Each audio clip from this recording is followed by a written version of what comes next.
Bonjour à tous, bande de fans de catch, ici Kozak, et aujourd'hui nous parlons de Dynamite, l'épisode du 31 janvier 2024. Comme d'habitude, nous commençons d'abord par parler du sujet le plus fort du show, excusez-moi, pour ensuite parler du reste.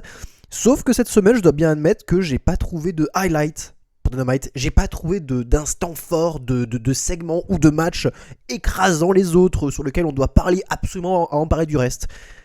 Cette semaine, il n'y avait rien de tout ça. C'était un épisode de Dynamite, tout ce qu'il y a de plus lambda. Et encore une fois, je ne vais pas incendier le show, pas plus que ça. Je vais revenir match par match. Mais force d'admettre que cette semaine, il n'y avait pas de grands moments à Dynamite. Donc, allons-y, d'un point de vue beaucoup plus classique. Allons-y du début vers la fin. On commence par l'opener. L'opener, c'était Jon Moxley face à Jeff Hardy. Et encore une fois, Désolé, mais avant qu'on parle du match en tant que tel, le match avait des qualités. Je ne vais pas incendier le match, mais avant ça, faut parler de l'affiche. Jon Moxley contre Jeff Hardy, opener d'un show télévisé, et tout le monde s'en fout. Tout le monde s'en fout. Et moi, je trouve ça grave. Je trouve ça grave. On ne devrait pas s'en foutre. Cette affiche sur le papier, ça devrait être un main event. Bien booké correctement. Si Jeff Hardy avait été bien booké depuis son retour à l'AEW, ça pourrait faire un match de pay-per-view. Jeff Hardy était ultra populaire, c'est un agent libre extrêmement out, et maintenant, tout le monde s'en bat les couilles. Jon Moxley contre Jeff Hardy, il n'y a pas de build-up, aucun build-up. C'est balancé comme ça en Upper Dynamite. Voilà, manger Dream Match, Upper Dynamite, et tout le monde s'en bat les couilles. On s'en bat tellement les couilles qu'on va faire un match Extreme Rules, un match sans disqualification. Et qu'est-ce qui justifie le fait que ce match soit sans disqualification ? Qu'est-ce qui justifie que ce match soit sans disqualification ? Pourquoi c'est un match sans disqualification ? Pourquoi ? Pourquoi ce n'est pas un match simple ? Pourquoi c'est un match sans disqualification alors que ton main event sera lui aussi un match sans disqualification ? Qu'est-ce qui justifie ça, à part juste satisfaire l'ego et les envies de Jon Moxley ? Qu'est-ce qui justifie ça ? Pourquoi saboter ton propre show ? Pourquoi donner le dessert aux gens, donner le sucre aux gens dès le début et après leur redonner du dessert à la fin ? Ça ne fait pas de sens. Donne-leur une petite entrée sympathique, donne-leur un petit opener sympa, un match simple. Pas un match Extreme Rules, pas un match en disqualification, ça ne fait pas de sens, ce n'est pas bon pour le business encore une fois. Ne va pas saboter ton main event. Quand je dis ça, encore une fois, les gens ne peuvent peut-être pas comprendre ce que je veux dire, mais ça ne sert à rien de mettre trop de stipulations. Il faut que les stipulations restent rares pour que quand elles arrivent, ce soit unique. Quand tu as un show de 2 heures hebdomadaire à la télé, si tu as envie de faire un match Extreme Rules, fais en sorte que ce soit le seul match Extreme Rules de la soirée pour que ça produise de l'attente, pour que quand ce match arrive, les gens fassent « Oh, écoute, trop cool, on peut avoir des spots qu'on n'a pas vus avant ». Là, dès l'opener, tu leur serves ça, et dans le main event, ils auront la même chose. Bah non, c'est dommage, tu gâches ton main event. Cela étant dit, le match, c'est pas incroyable. C'est pas mauvais, mais c'est pas incroyable. C'est pas incroyable, qu'est-ce que je voulais que je vous dise ? On a ni face, ni heel établi. La semaine dernière, les gens, ils criaient Hardy suck, alors que Jeff Hardy, c'est un babyface. Je croyais que Jon Moxley, à l'heure actuelle, c'était un heel, mais il continue à faire son entrée babyface et les gens continuent à l'adorer. Et les deux catch, je ne sais pas qui est face, qui est heel. Et il n'y a pas de face et de heel. Tony Khan vous dira, mais il n'y a pas de face ni de heel. Et ce sont deux sportifs qui se battent. C'est une compétition sportive. Ok, c'est cool, mais j'encourage qui dans le bordel du coup ? J'encourage mon préféré ? Ok. Bah, Jon Moxley, je le trouve très mauvais. Et Jeff Hardy, j'en ai rien à foutre de sa gueule. Parce que tu l'as pas booké correctement. Alors maintenant que cela a été fait, pourquoi j'encouragerais quelqu'un là ?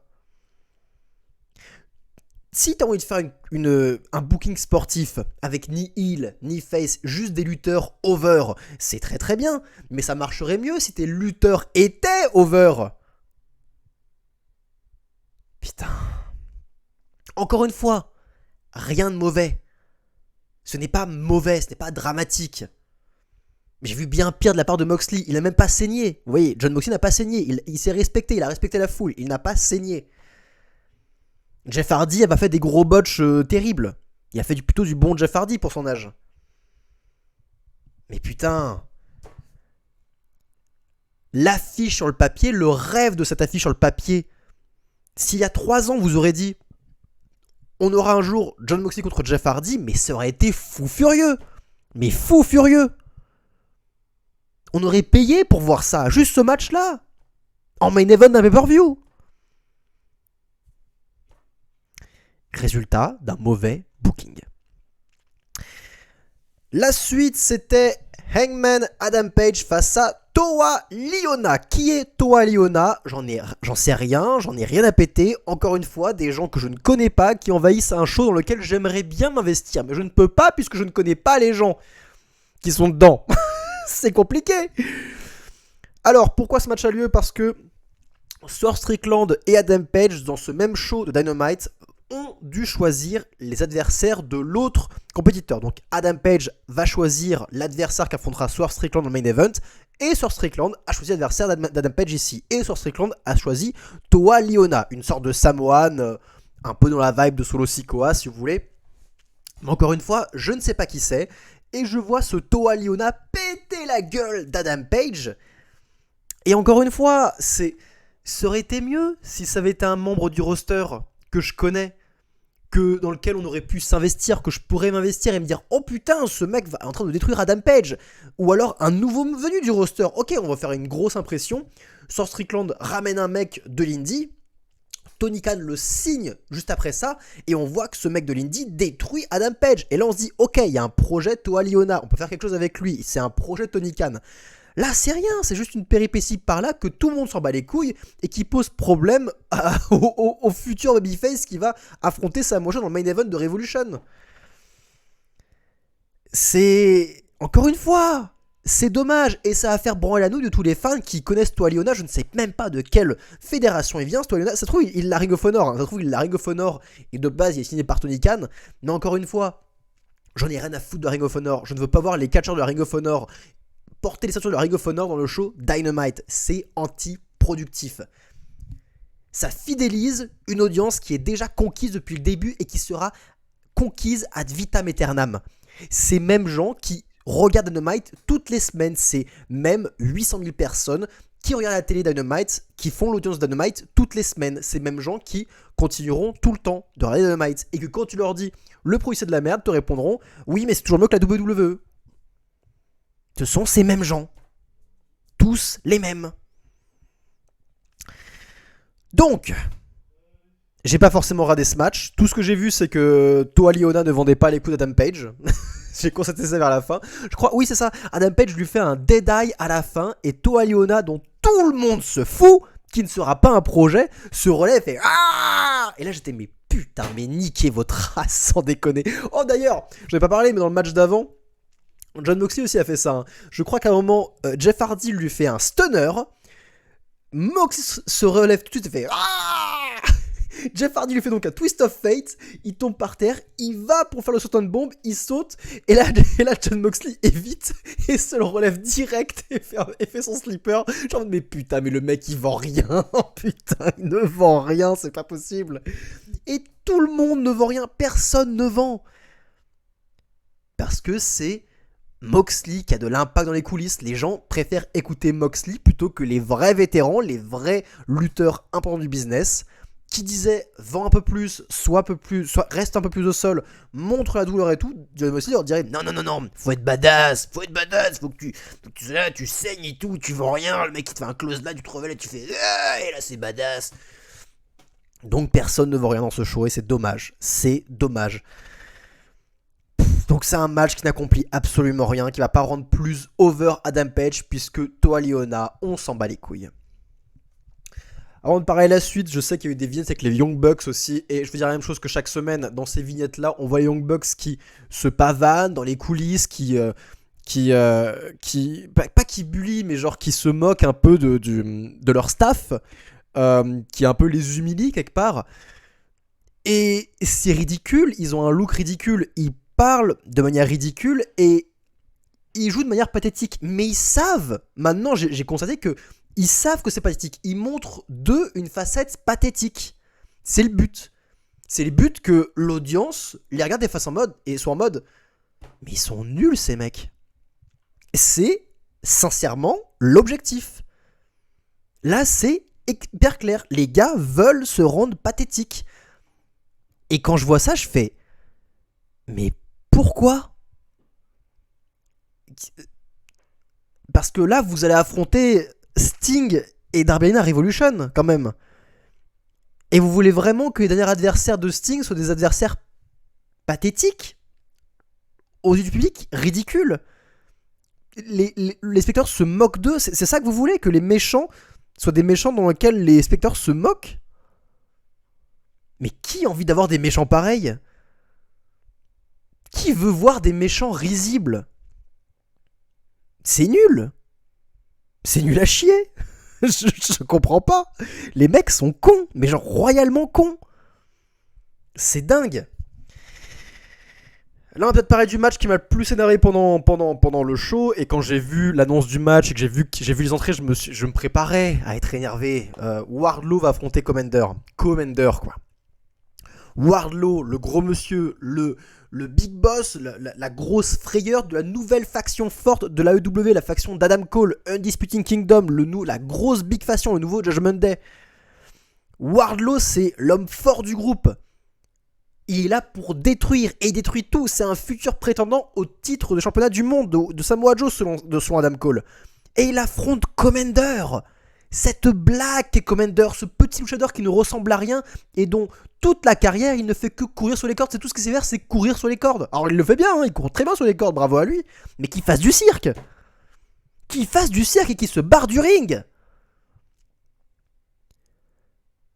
Surtout, si c'est pour Nocel, un F5 plus destructeur que jamais. Encore une fois, le début du match, sincèrement, je me suis dit, ok, ils font enfin les choses bien. Puisque Wardlow va complètement dominer, va jouer avec son adversaire, il va vraiment jouer avec sa proie. Et Commander va avoir 2-3 petits comebacks, mais normaux. Il utilise sa vitesse pour esquiver les offenses de Wardlow, 2-3 petits coups de pied, il prend la hype, il prend de la dynamite, etc., etc. Ça marche bien, et bien sûr Commander peut avoir 2-3 petites offenses. Je ne dis pas qu'il doit se faire squasher et ne rien faire. Bien sûr qu'il doit avoir 2-3 petites offenses, mais... très peu, puisque Wardlow va le rappeler à l'ordre. Là, il fait son F365, c'est même pas un F5, il l'a envoyé valser à je sais pas combien de mètres de haut, et le mec a fait des tours avant de se rétablir sur le ring. Mais là, c'est terminé, c'est fini.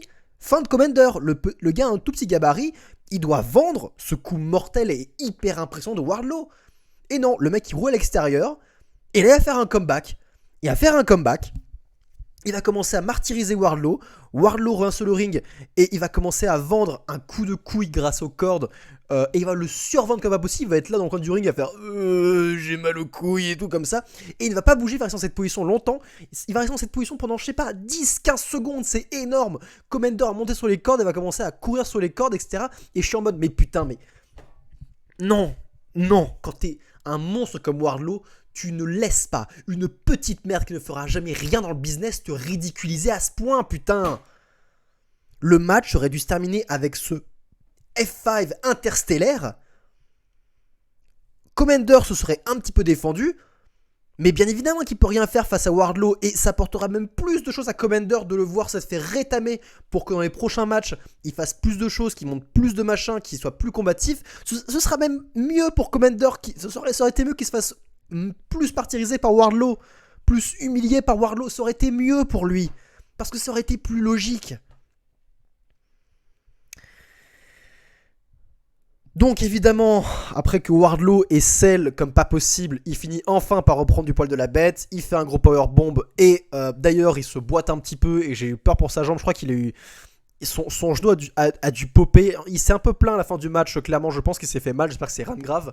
Mais alors qu'il mettait Commander sur ses épaules pour le powerbomb, il a un peu trébuché, son genou a un peu popé, il a fait le powerbomb de manière un petit peu naze, c'était mauvaise réception du coup parce qu'il n'arrivait pas à tenir debout.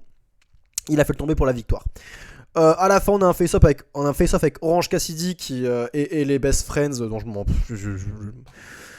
face à Roderick Strong et les autres, je m'en bats les couilles. Avançons. Ok, et là, si, en fait, ça c'est quand même un sujet fort. Chris Jericho contre Kyle Fletcher. Je n'ai regardé des parties du match que pour analyser la réponse de la foule. Je n'ai rien à foutre du match. Et ce match ne devrait jamais avoir lieu. On m'a fait le reproche de parler de Tony Khan et de Chris Jericho alors qu'il y avait toute l'affaire Vince McMahon, etc., de toujours rappeler à l'ordre l'AEW. Et les gens ne comprenaient pas, disaient mais arrête d'acheter cette compagnie, putain, et c'est la même situation, et on voit très bien qu'à WWE, ils gèrent pas la chose de la même manière, que c'est la même merde. Non, je suis désolé, c'est pas la même merde. Puisque le cas de Chris Jericho et celui de Brock Lesnar sont très similaires.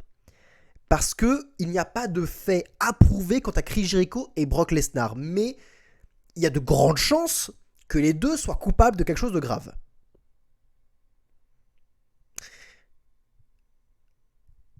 La WWE n'a pas laissé Brock Lesnar rentrer dans le Royal Rumble, a annulé sa venue dans le Royal Rumble, a annulé tous les plans qu'il aurait dû avoir jusqu'à WrestleMania.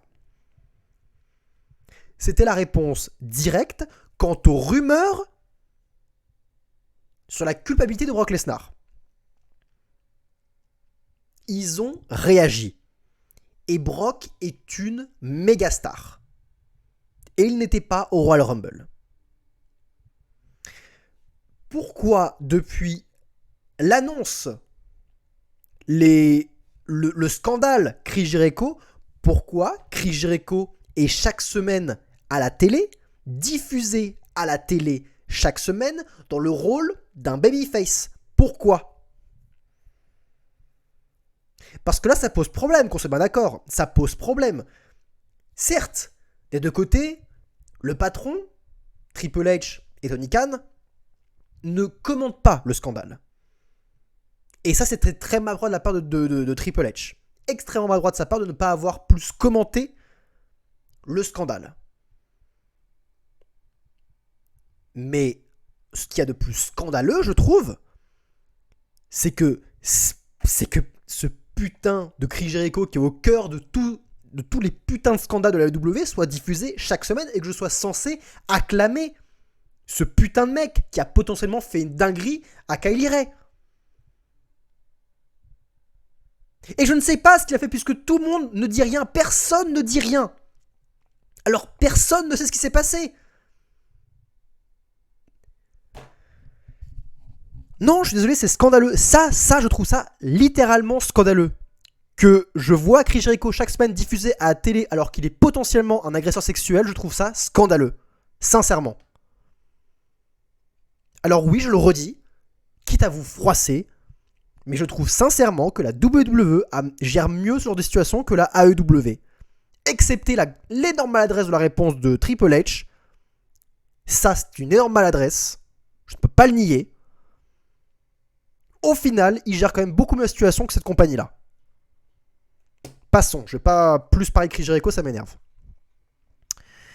La suite, c'était Deonna Purrazzo contre Taya Valkyrie. E-build le match entre Deonna Purrazzo et Toni Storm. Elle affronte Taya Valkyrie, elle a une victoire, tout à fait logique. Passons. Le main event, c'est Swerve Strickland contre l'adversaire mystère qu'a choisi Adam Page. On a Samoa Joe au commentaire, c'est toujours une belle chose d'avoir Samoa Joe le champion au commentaire.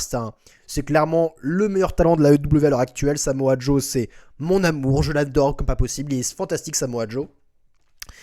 Et Adam Page a choisi donc Rob Van Dam, le catcheur légendaire quelque part, qui fait son comeback, qui a montré de belles choses la dernière fois, encore une fois, donc c'est cool, c'est un petit guest sympathique, et pour le coup, avoir une légende dans le main event, un adversaire mystère qu'il s'agisse de Rob Van Dam, je trouve que c'est une bonne solution, c'est une bonne idée, puisque le gars, tout le monde le connaît, il a une carrière quand même assez intéressante, beaucoup de gens le connaissent, et surtout ce côté mystère, etc., ça va faire popper la foule de revoir apparaître Rob Van Dam. Donc encore une fois, ça c'est une très très bonne décision, il n'y a rien à dire là-dessus.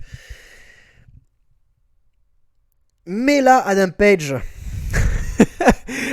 disait sur Strickland, mais Swerve, ce que tu ne savais pas, c'est que en plus les adversaires ont été capables de choisir la stipulation. Alors t'affronteras Rob Van Dam dans un match hardcore, parce que Tony Khan, il adore mettre des lutteurs légendaires qui ne catchent pas tous les jours dans des conditions, dans des matchs compliqués où ils peuvent mettre leur vie beaucoup plus en péril, évidemment.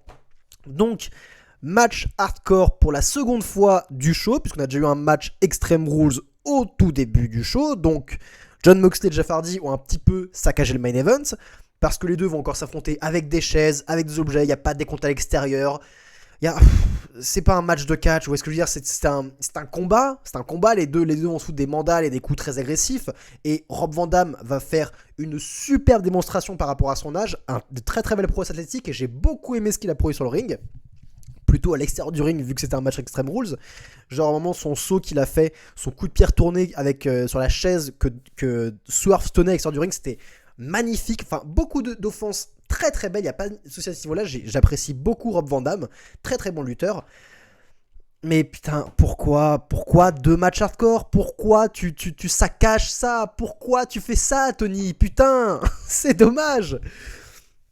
Cela étant dit, c'est peut-être le meilleur match du show. Sir Strickland finit par obtenir la victoire, ce qui est la bonne décision, évidemment. Et suite à ça, Adam Page va venir au micro confronter Sir Strickland, et les deux vont un peu se provoquer au micro, et pour une fois, parce que sûrement c'était court, j'ai trouvé qu'Adam Page a fait une bonne promo. Pour une fois. Encore une fois, rien de grandiose, c'était très très simple, très convenu, mais vu que d'habitude je trouve qu'il fait de très mauvaises promos, là, je l'ai trouvé correct, bien, sans problème. Pas grandiose évidemment, il m'a pas fait hyper, il m'a pas fait popper, mais je l'ai pas trouvé à côté de la plaque, je l'ai trouvé bien. Sir Strickland lui a bien répondu aussi. Et en gros, il se frite et Adam Page profite à Sir Strickland de faire la revanche, le 3e match pour déterminer qui affrontera Samoa Joe lors de Revolution. Et Swerve dit ok, ce sera le 3e match, mais ce sera la dernière parce que je suis battu 2 fois, donc bref, etc. Et Tony rend ça officiel, il attend même pas une seule seconde, les deux lutteurs se parlent comme ça, et Tony a déjà booké le match pour la semaine prochaine, on aura Sir Strickland contre Adam Page. Mais ce sera un triple threat. Je le dis, je l'annonce, si ce n'est pas un triple threat, je dirais bravo Tony Khan, bravo, quel que soit le résultat, si c'est Swerve ou Adam Page qui gagne le match, je dirais bravo Tony Khan d'avoir proposé quelque chose de bien pour le business, mais je sais que ce sera un triple threat, je le sais que ce sera un triple threat, ce sera un triple threat parce que Tony Khan book toujours de cette manière, il met tous les lutteurs en avant pour du storytelling, tous les lutteurs vont être en avant chaque semaine dans la même histoire, et ces lutteurs seront toujours impliqués dans l'histoire jusqu'au pay-per-view. Adam Page et Swerve Strickland seront toujours concernés dans ce match de main event de championnat mondial jusqu'à Revolution. Ce sera un triple threat, je le sais. J'espère avoir tort, ce serait bien que j'ai tort, ce serait bien que je dise des bonnes choses de la AEW. Nous verrons bien. En tout cas, c'était tout pour moi. Prenez soin de vous, bande de fans de catch.